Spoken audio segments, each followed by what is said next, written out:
breaking up.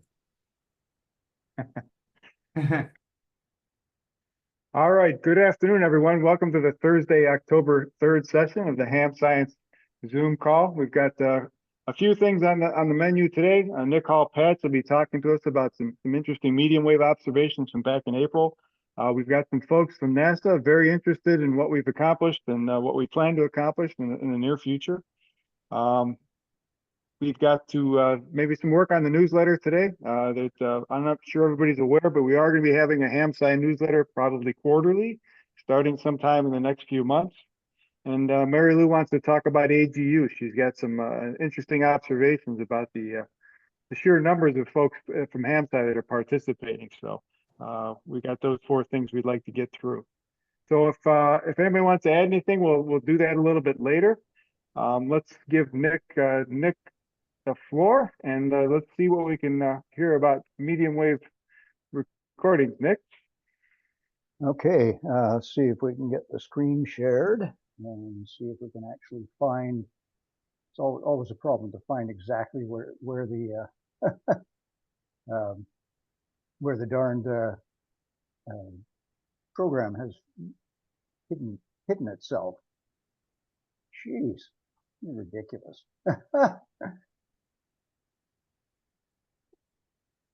Sorry about this. Show all windows. That's what we want. Okay. Okay. So let's start with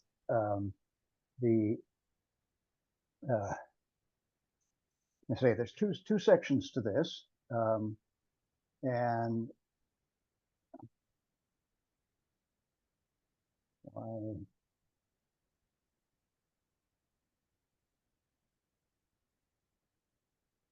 this is a problem here. You know, I can start the slideshow, and there we go. Okay. Some of the options turn up differently when you have it when you're sharing the screen. Okay. As I say, there's two sections to this. One is concerning an observation in North America, and the second portion is concerning observations in Europe that took place during the eclipse. And so we'll fire away here. There were about 25 radio amateurs and SWLs in total who recorded the broadcast band during for HamSCI during the 8th April eclipse. And we've now got all this data gathered together, and actually there seem to be about 4 copies of it now floating around in various locations. And also processed it with carrier sleuth software, which allows visual impressions of receiving conditions without actually having to go through every wave file, you know, to find out what was happening at a given time. And so that process data is also capable of providing signal strength versus time for any broadcast carrier that is actually available there. Okay. Aha. So the participant we're zeroing in on is a fellow called Scott Newell in Fort Smith, Arkansas, who was using a GPS-locked RX-888 SDR, just fed with a random wire.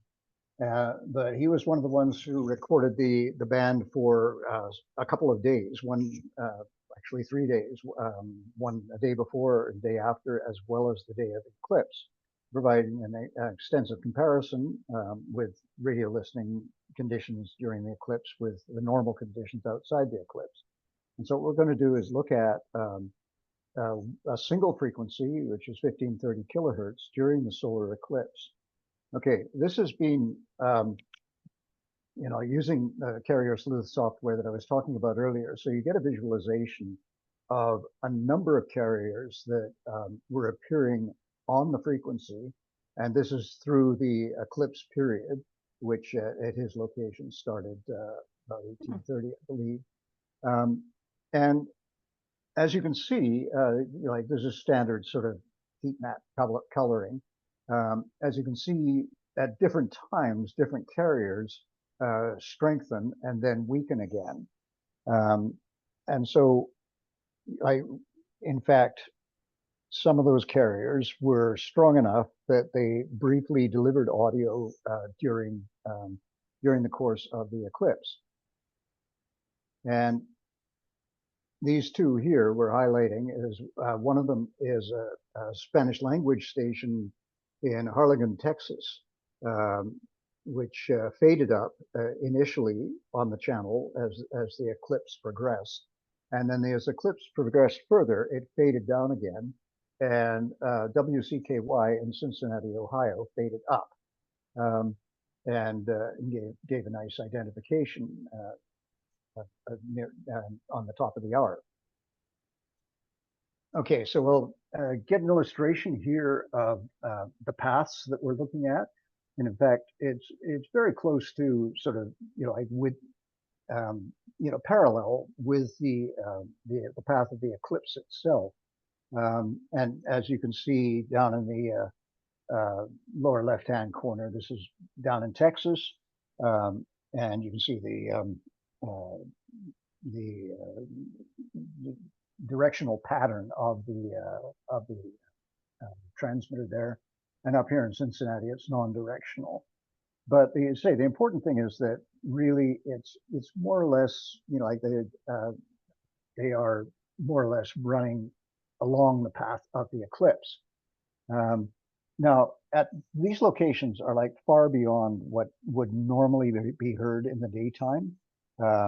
So this is, like I said, it's temporary nighttime conditions, presumably signals bouncing off an exposed E layer, because the D region would have been somewhat, well, more than somewhat attenuated by the lack of sunlight during that period. And as I say, with this with the carrier sleuth software, it's possible to derive signal strengths versus time quite easily. And you can see here, it's a representation of the visualization we saw earlier. But you can see the blue line would be the signal from Texas fading up, peaking, and then starting to fade down as the signal from Ohio is fading up and then peaking somewhat later during the eclipse period around 1915 UT. Okay, so what we're looking at then is the comparison with the previous day. And what you see, the green trace here is from Texas, and the sort of bluish, purplish, I guess violet really, trace is from Ohio. Now, what you're seeing there is normal signal strength down minus 110, minus 130 dB. We're probably, particularly for Ohio, we're probably just talking about the noise floor. And you can see faintly in the background what the signal had looked like or did look like the following day during the eclipse. So yeah, we're talking 40, 50 dB or more of signal enhancement taking place during the daytime. And so now we have the peak time from Texas, 1846 UT. Peak time WCKY in Ohio is 1908 UT. And how did these line up with the actual course of the eclipse itself? And the time of the peak obscuration is, sorry, one of the problems I'm having here is that I'm having to move around things on the screen. There we go, we got you down there. Peak obscuration at KGBT was 1831 UT, but at Fort Smith, Arkansas, 1851 UT, and peak obscuration at WCKY, 1910 UTC. So in effect, what we're looking at is, like relative to the actual times of the peak signal strength versus the obscuration. It seems that at least in a signal paths that are more or less parallel with the eclipse path, it seems the maximum transfer between the transmitter and receiver, at least at this frequency, we have other frequencies to look at, and for a path that, as I say, parallels the passage, it appears that the eclipse totality needs to have moved some way beyond the halfway point of a signal path, which is somewhat different from some of the other observations that have been made with previous eclipses, where it seems that the halfway point of the signal path, it's where the maximum obscuration occurs. The nearest the halfway point of the signal path is where the peak occurs. So this is somewhat different, and obviously you're going to have to spend some time doing some, looking at the modeling software and seeing why that might be. Okay, I think that's the end of the road for that one. I guess I could, all right, I will pause the share and I will stop the share. Okay, and I will stand by there and see if there were any questions from that initial look at least the North American data. So fire away if there is anything. I have a question, Nick. Yeah. You said that the maximum came after totality had passed the halfway point, the midpoint? Yes. How much after? 30 minutes, okay. 2 hours, whatever. No. I mean, the period of time that we're talking about, let's see, I say I don't want to sort of give you a false idea by sort of talking off the top of my head. Unfortunately, I also don't want to waste a lot of people's time going through my computer and coming up with the exact time for the eclipse. 1 minute, but we're 5 minutes, talking about, sorry, 40, no, we're minutes? talking the eclipse of the total period. We're talking probably on the order of about 10 minutes. Okay, the eclipse, yeah. That's interesting because in the analysis I'm doing from the Doppler stuff, often it seems to occur before the halfway point by 5 to 10 minutes. So okay, now yeah, that's really intriguing, and where this all started with was an article by a scientist called Ruth Bamford, and this was looking at an eclipse 1999, I think, in Europe and Britain, and she actually came up with two different times for maximum signal relative to obscuration. And I suspect that has a lot to do with whether the signal path is parallel with the eclipse path or whether it's crossing the eclipse path. So I think that that's probably important, like what you're looking at. Of course, this is at medium frequencies, which is what both she and I are looking at. But I think that that's an important element of of where the signal strength actually peaks as the eclipse progresses. thank you. Okay. Anybody else? Okay. Well, does anybody know what recombination times are like? And my quick answer is no. That's to be found out. At the moment we're just sort of saying this is what's being seen, and now we have to explain why it's being seen. Well, the delay might be that the shadow came along, and I honestly have no clue what recombination times are like. But if they're long compared to the passage of the shadow, it may have taken that long for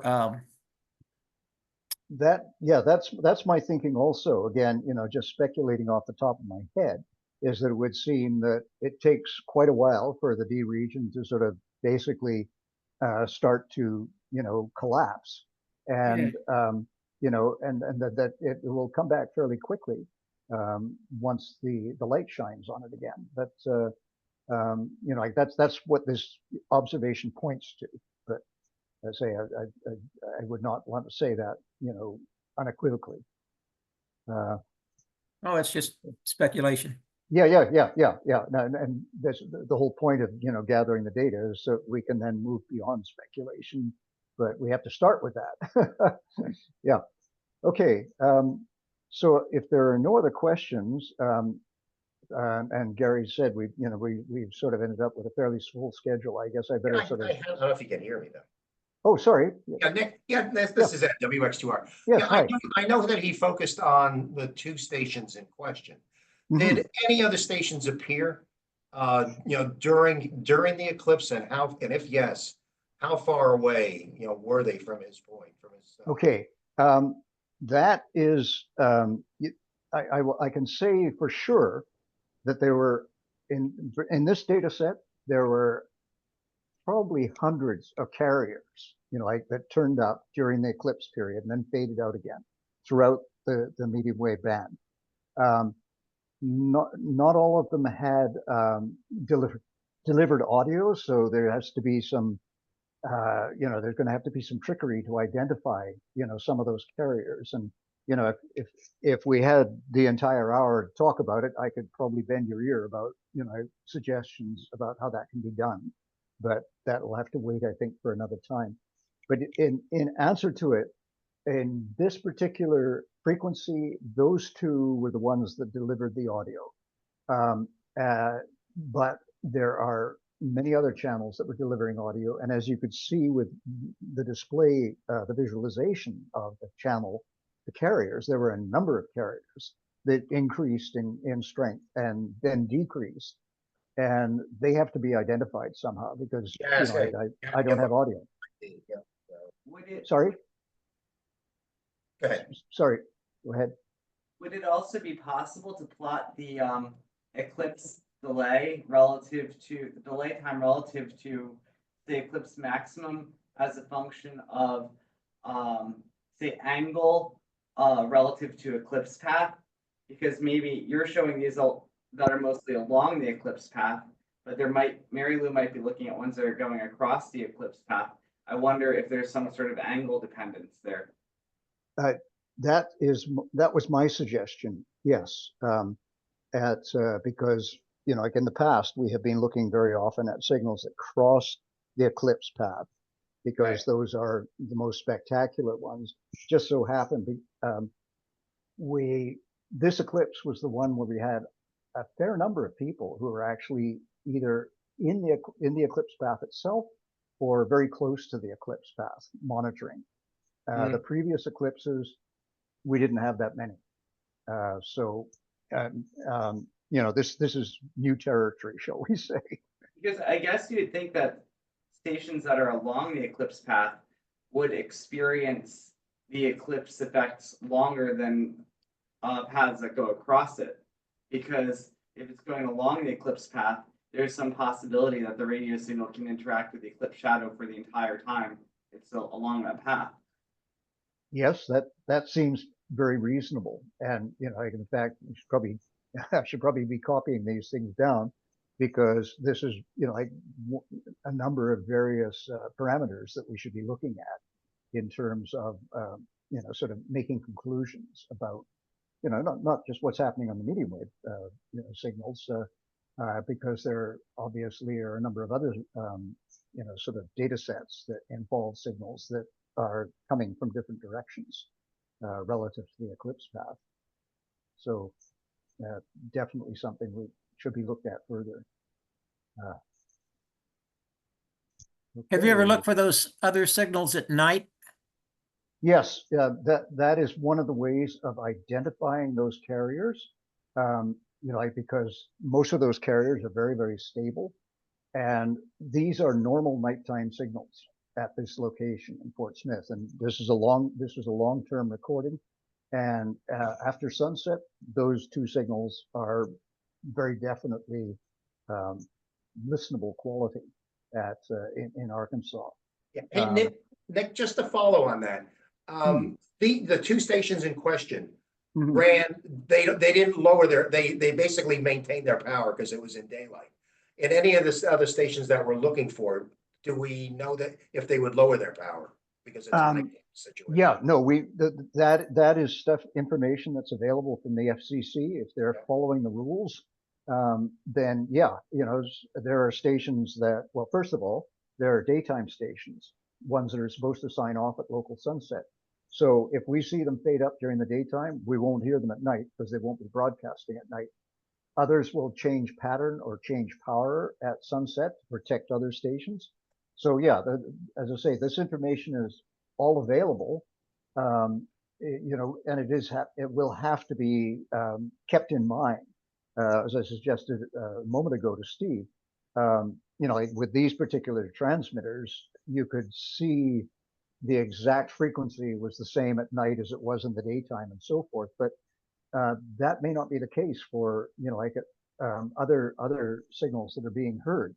So it's not a given that we can rely on that.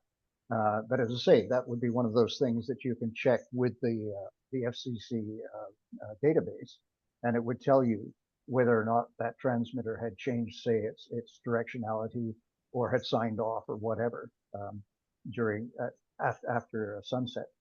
That would be a good clue. Another trick for your bag of tricks might be a loop.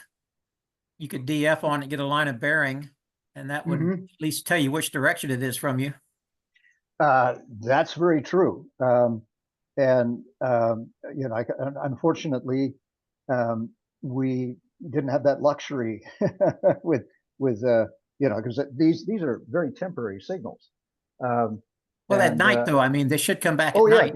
Yeah. At night, loops are used often for direction finding at night. The unfortunate thing is that there's sometimes sort of multipath at night, and sort of there's a lot of random fading. And what you're looking for is a null. You spin the loop, you're looking for a null, but are you sure that that is not just a sudden dropout of signal because you're getting cancellation between two signal paths? It's you have to do a number of readings. It's not really straightforward as it would be in the daytime, where you'd say, oh, this is ground wave. I can tell that's at 280 degrees from here, or 280 and 100 degrees from here. So yeah, no, as you say, it's one of those things that you would need in your bag of tricks if you were planning another experiment and saying, I'm really looking for some pretty special information here, and I need to have all these capabilities at my fingertips for the period of the eclipse. Wow. Okay. I really appreciate all that discussion there.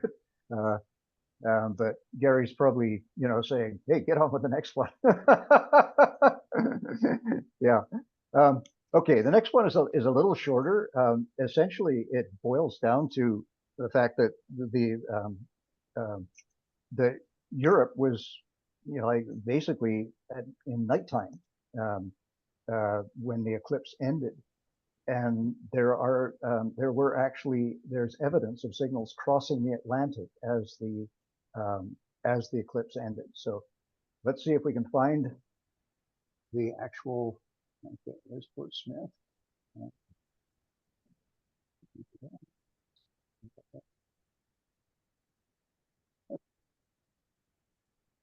Okay.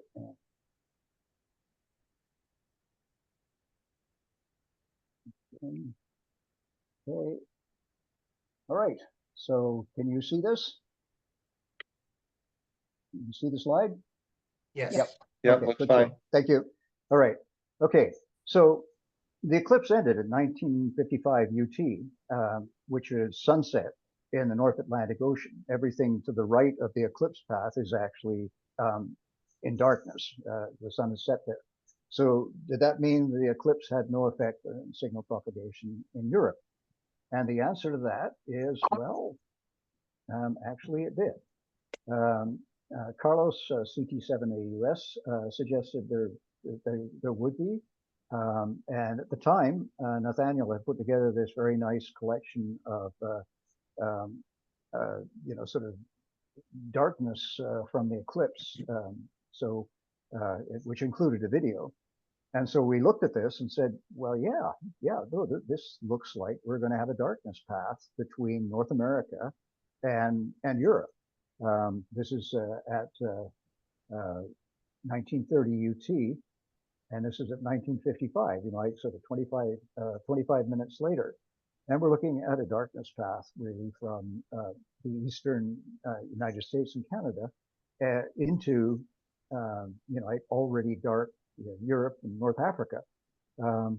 And darkness is when medium wave signals travel great distances.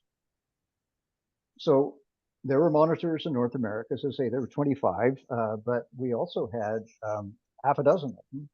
Of those 25 monitors were in Europe, primarily in the UK, but also one in Portugal and one in Tunisia during the eclipse. Now, how on earth are we going to see, one of the things that we found out, by looking at the data very, very quickly was that we're, for the most part, just looking at carriers. These carriers were not strong enough to deliver audio. So how on earth were we going to try and winkle these out?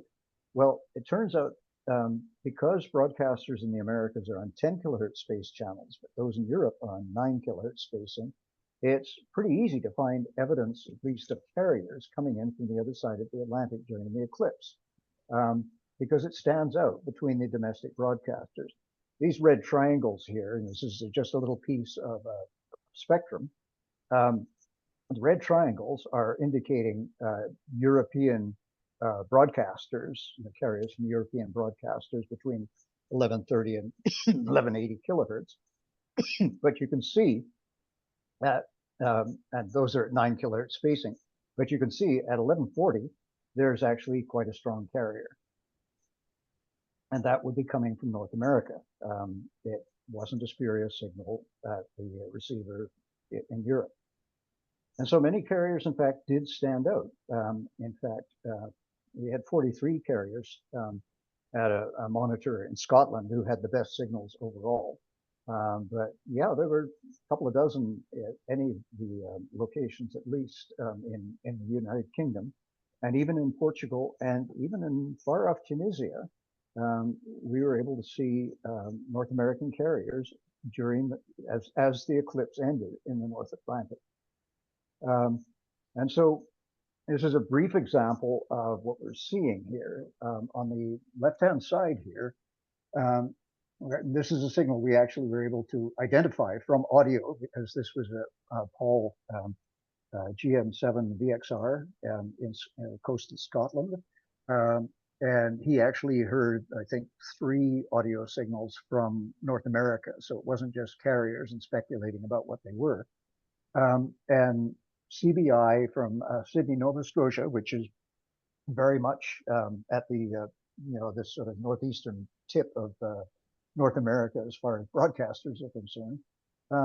And that came right out of the mud, let me say minus 110 dBm, and it headed on up to about 35 dB increase, during as the eclipse progressed across the Atlantic, coming up about 1940 UTC and peaking about 1945, 1950, and then fading down gradually. And we'll talk about that in a moment, because I want to also compare.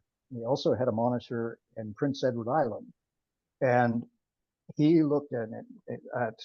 He was also able to see a number of carriers coming from Europe on the 9 kilohertz channels as the eclipse progressed past his location, and he was able to see, it's not as spectacular, but it's still very substantial rise in signal strength, but a more definite rise and then decay again of the signal strength than of a transmitter on 1089 kilohertz in England, we think. At any rate, definitely a European signal. And if we then we can see that the decay in Scotland is considerably more gentle. In fact, at the at the end of the recording period here, so it's still substantially greater than the signal level was before the eclipse effect kicked in. And the reason for that, I believe, is simply it was already dark in Scotland, and so it was as the eclipse ended, even though there was still some daylight path in the western Atlantic Ocean, between Nova Scotia and Scotland. It was getting close to sunset, and so the D region was beginning to, sort of collapse because of the much lower angle of the sun. Whereas from Prince Edward Island, he was actually looking at signals that, he was still listening in daylight himself. So the D region was quite intense overhead as far as he was concerned. But again, this is in the realm of speculation. And I think that's it for that. So again, any quick questions, and I will stop sharing. Nathaniel, do we have SAMI3 type models for the ionosphere, these various types of gray line propagation? Yeah, absolutely. Joe is able to give us the SAMI3 for the entire world. So we can get electron densities for all the times around the eclipse, wherever you want them. In fact, Joe just emailed me a week or so ago asking, when's the next meeting happening, or what do you need from me? So yes, if this group would like something from Joe, or if you would like to have Joe come to this meeting, that could be arranged. Yeah, that would be very worthwhile. We did have some discussions with him and the developer of Farlab as to whether the models would be relevant at medium wave, because many of the propagation modeling programs are, they're not guaranteed to have any reality at medium wave frequencies, and what we have here apparently is quite valid at medium wave frequencies. So it should be worthwhile to analyze these this data further. Yes, so yes, that is available, and we can try to make that happen. Mm-hmm. Okay, is there anybody else who is interested in or has any questions about this? I'm sorry that Gwyn is not here today, because he mentioned that there were signals being seen, I think, in the WHISPER data across the Atlantic as the eclipse ended. So this Gwyn is away this week, and I think he'll be away next week as well. But at least he can certainly catch up with the recording.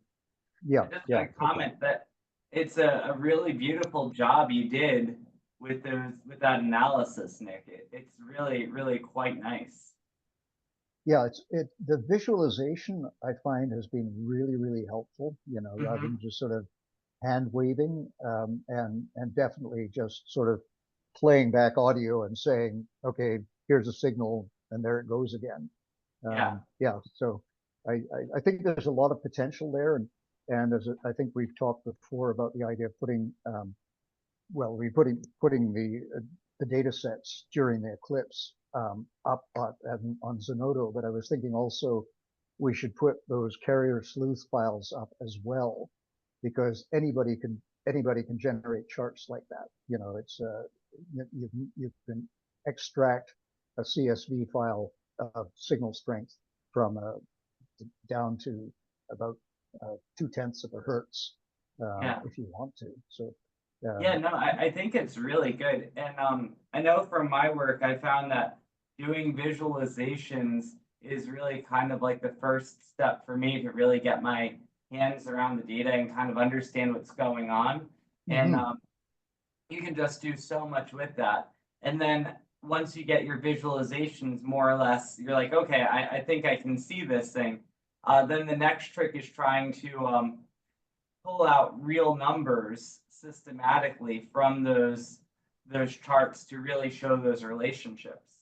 And I think, and that can be quite challenging, but I think that is the kind of the progression there. You do these visualizations, you come up with a hypothesis, and then you see if you can pull out specific numbers from the data sets that support that hypothesis in a systematic manner.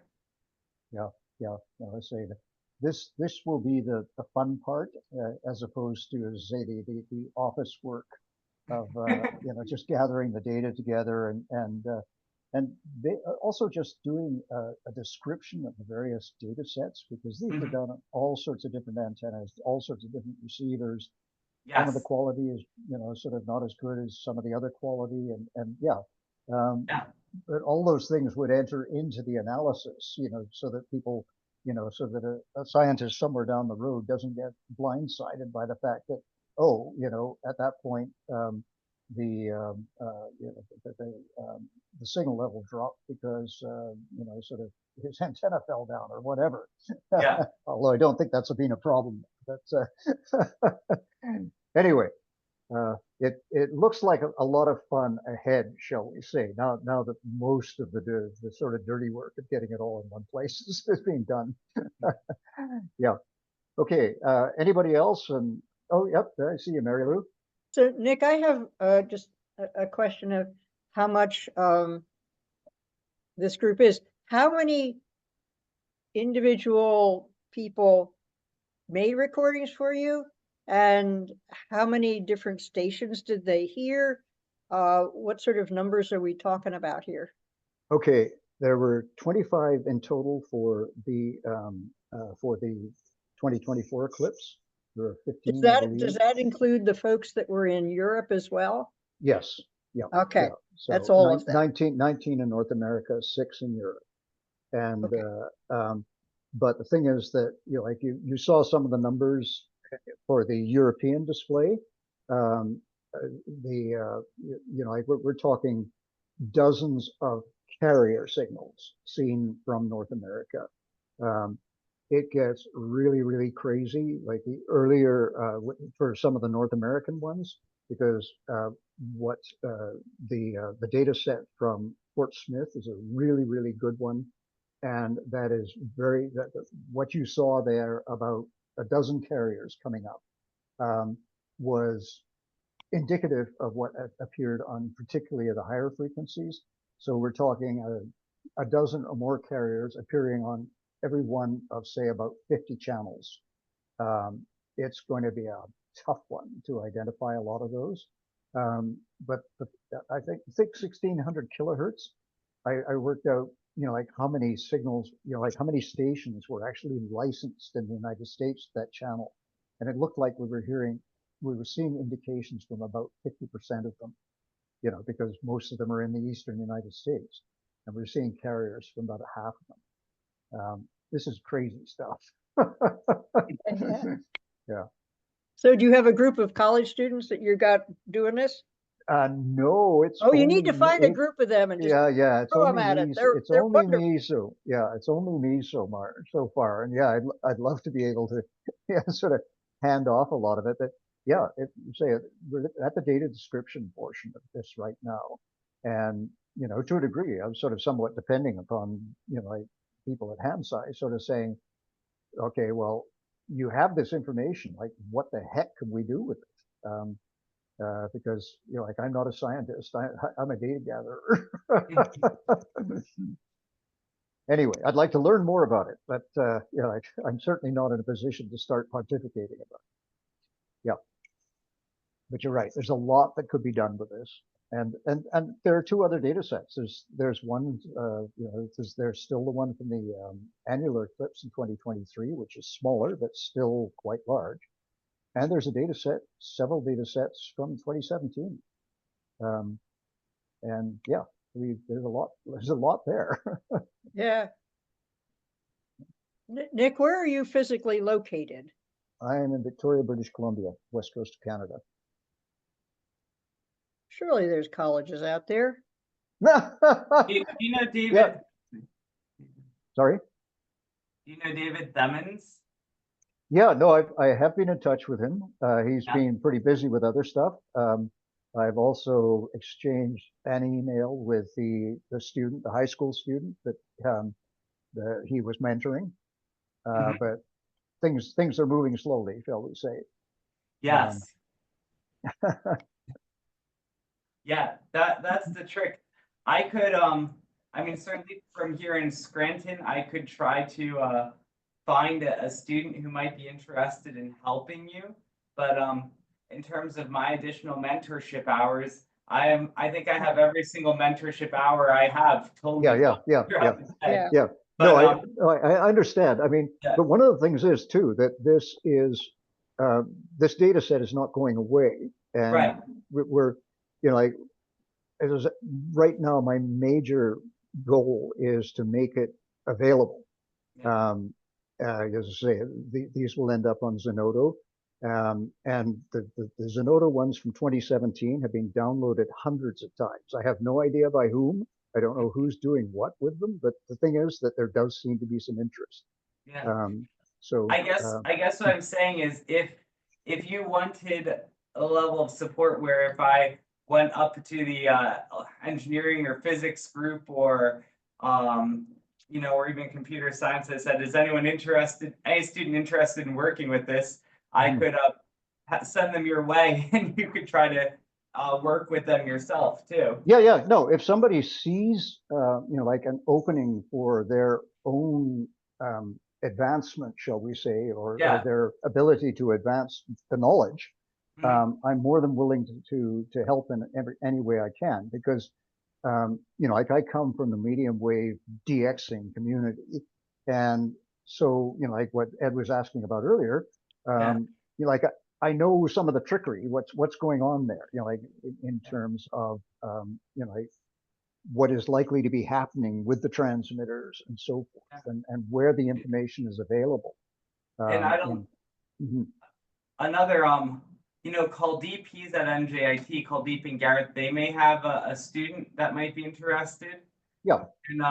And David McGaw at Dartmouth, maybe he has a student too. So if you are looking for a helper or someone that you want to work with, that you can mentor as well, we might be able to find you someone if that's something you're interested in.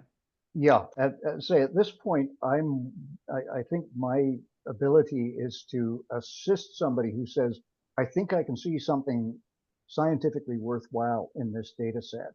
Yeah. And I can assist them in, you know, sort of avoiding the pitfalls, shall we say. Yeah.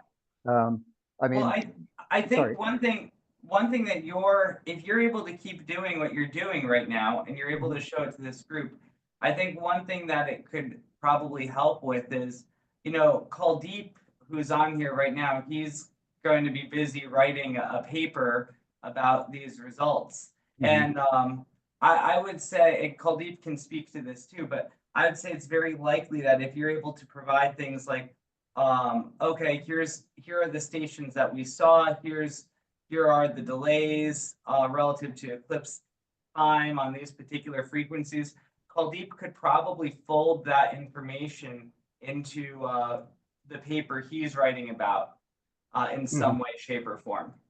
Sure. Yeah. Say more than willing to help out. But you know, but as I say, I'm still at the point where initializing stuff, I don't know enough about propagation and so forth myself to be able to sort of say, oh, we should do this, we should do that, we should do the other thing. Right. Yeah. But again, I think trying to see how what you're seeing lines up with what Kuldeep is seeing is a really good thing to do. Yeah. Okay. Well, we'll continue on with that, but as I say, we've taken up a lot of time now, so you know, I'm glad there's interest. But say we've got some other things that are on the boil as well. If Gary, if you want to take over again, if there's no other pressing questions. I had one. Okay. Yeah. So first of all, thank you for sharing those two interesting presentations. They were really good. The second one is really a good candidate, since the way you have explained it, the transmitter and receiver both on the night side that can have continuous depletion in the D region, and the way the signals are observed, and one being on the day side. So that's a really justifiable way to argue on that line.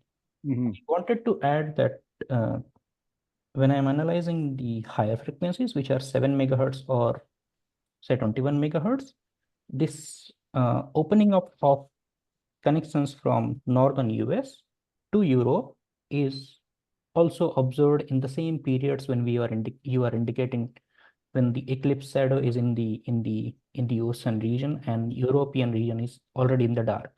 So at that time, both what you have shown and higher frequency 7 megahertz, 10, 15 megahertz, they also have strong connections or opening up of communication from northern US to Europe. Yeah, on that day. So it is, and I guess Gwen also was saying that it was seeing at 21 megahertz also. So both at from 7 to 21, it is all the way present. And then lower frequency is what you have observed. So maybe it is continuously present at all frequencies. Yeah. No, I think probably the speculation is that what we're seeing is that as the D region, decays with the lack of sunlight, then the standard nighttime propagation of bouncing off or being projected beyond the E layer is taking place. So we're probably just looking at the D region. I don't think we're looking at anything that, to do with any of the other layers. But again, I don't know for sure. That just seems like a first order speculation. If you're seeing up at 21 megahertz, there's probably all sorts of interesting things going on there. Yeah. Okay. But say that the data set is very much available. I'm say laboring away at getting this up on Zenodo. But if you need anything, I can certainly give you access to it. Thank you for that. I will ask for it whenever you upload it. I'll stand by. Yeah. Okay. Thank you. Okay. I think it's back to you, Gary. Okay. All right, great, Nick. Well, that was very well done. And what I'm thinking in the back of my mind, my takeaway is you've shown some very good techniques, some very good analysis, and more to follow. But I also heard some comments how in the future, some things we may be able to do differently, or in addition to our current techniques, I guess you would say, to improve the data set, the amount of data or types of data that we collect. And it'd be nice to note those things so the next people who are doing a similar type experiment or similar observations will have the benefit of your knowledge and the rest of the people here in the group. Yeah, believe me, I have a lot of suggestions as far as that's concerned. Good. Oh, perfect. It's but much they've got to be easier written down somewhere and put somewhere that people can folks can find. I definitely have that and can do that. Okay, good. All right. Okay, well, we've got a little bit of time and a couple of different topics. A few things. Nathaniel, can the NASA stuff wait till next week, or do you want to try and get into it today? I think Joy said we've got till the 31st or something. Yeah, I think it can wait till next week, and we can have a few discussions over email or so. So yeah.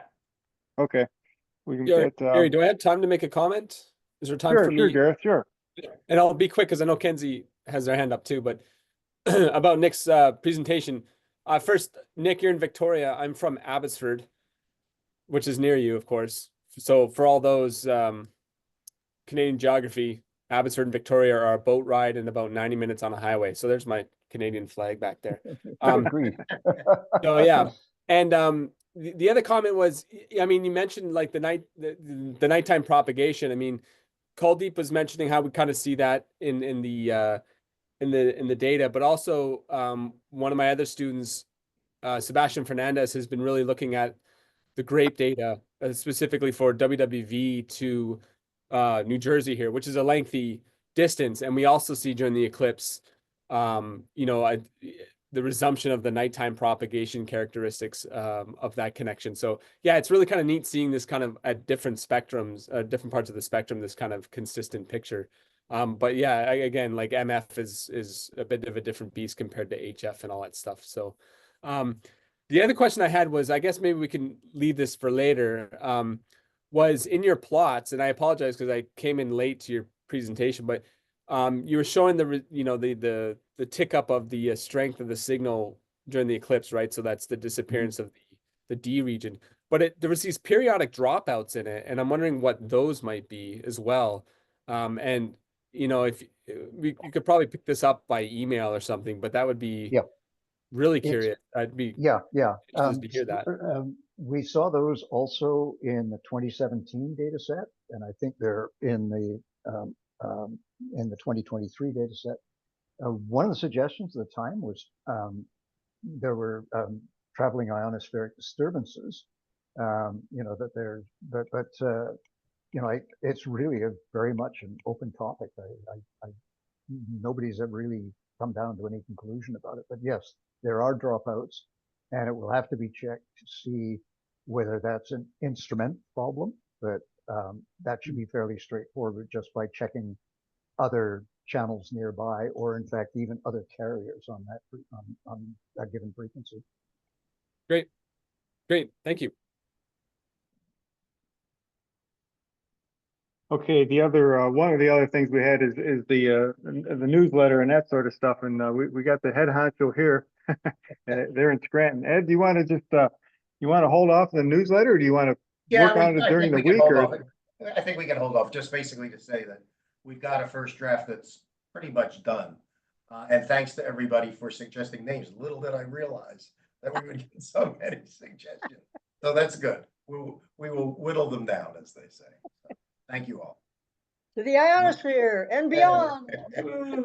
No lobbying here, please. All right, great.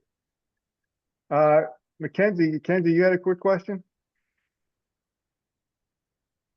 Yeah, sorry. I just wanted to ask if you could please send me the data so I can look at it, because I'm interested in looking at the data. I can send you a quick message with my email, Mr. Nick. Yeah. Yes. So do you have you have my email address somewhere there? I think. Do you? I can look on we have corresponded before, because you did a Facebook post using data from the 2023 eclipse that I provided for you. So depending on your record keeping, I should be there. Okay, I will look. Thank you. Yeah. So fire away. Let me know what you want, and I will let you have it. Okay. Where would we be without Zenodo, right? It's a great way to share stuff. Mary Lou, do you want to talk about the AGU stuff, or do you want to hold off on that too? It's up to you. I'd like to say something right now. Sure. Not much. So one of the articles that will appear in this unnamed newsletter is about the AGU 2024 meeting, which is coming up in December, middle of December. It'll be in Washington, D.C. this year. Our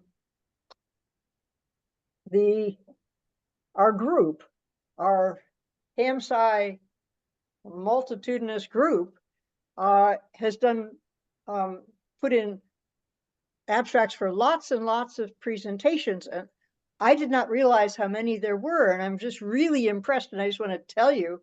And there's more than you have. And there's more than I have. Because I didn't include Kukai. Kukai has a presentation too. So.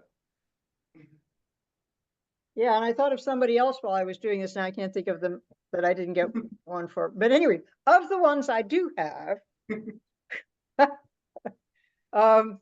there are altogether 16 separate presentations. Some are talks and some are posters. So 16 is more than a dozen. That's good. All right. I listed all the people whose names are as co-authors on these things. And that came out to be 236 names. But many of them are duplicates, because N. Frizzell appears on 16 of them. Anyway, and there are other people who are duplicates on some of them. So once I figured out how they were, I came up, there's 84 individual different people. I think that's amazing. And a whole bunch of them are on the pictures I'm looking at right now, although not all of you. So, So for the ones that are not listed among the 84, poke, poke, poke, we need you to get it involved in one of these little sub-projects. And then you would be on one for next year. I have never been to an AGU meeting because my background is I'm an astronomer, not a radio or earth science person. So I went to different conferences, but I have been told that this is a monster conference, that there will be 30,000 people wandering around.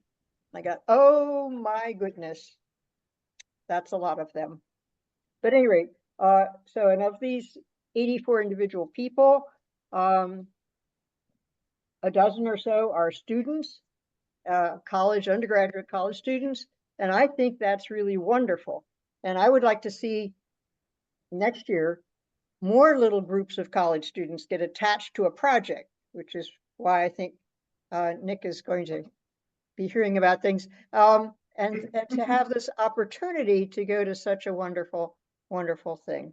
So anyway, so this this article about the 16 or 17 or so projects will be in the newsletter, and that'll be out, what, November 1st or thereabouts. So I exhort you all to read it and to read all the names of the people and see if you're there. Thank you. Wonderful. Thank you very much. That's I got a sneak peek at the newsletter. It's going to be a good one too. It's going to be a good one. And one more quick advertisement for the W3USR dedication, October 25th. It is open to the public, so please come to Scranton and join us. It's Friday, October 25th. Dinner tickets are available on the website, and I can put that in the chat right here.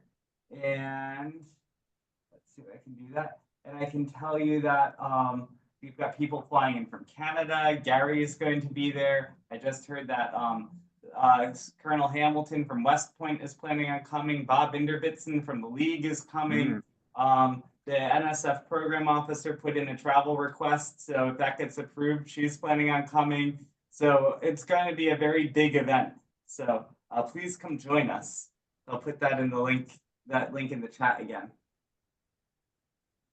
It's hard to believe it's only 3 weeks away. Literally 3 weeks from today, I'll be driving there. So it's October is going by in a hurry. Oh, it is. I'm his warm-up today. Can you say nice things about the station? It's beautiful. It is absolutely beautiful. So. What you can't see from where we're sitting is the great view of the downtown Scranton. And the mountains. And the mountains, yeah. Well worth the trip.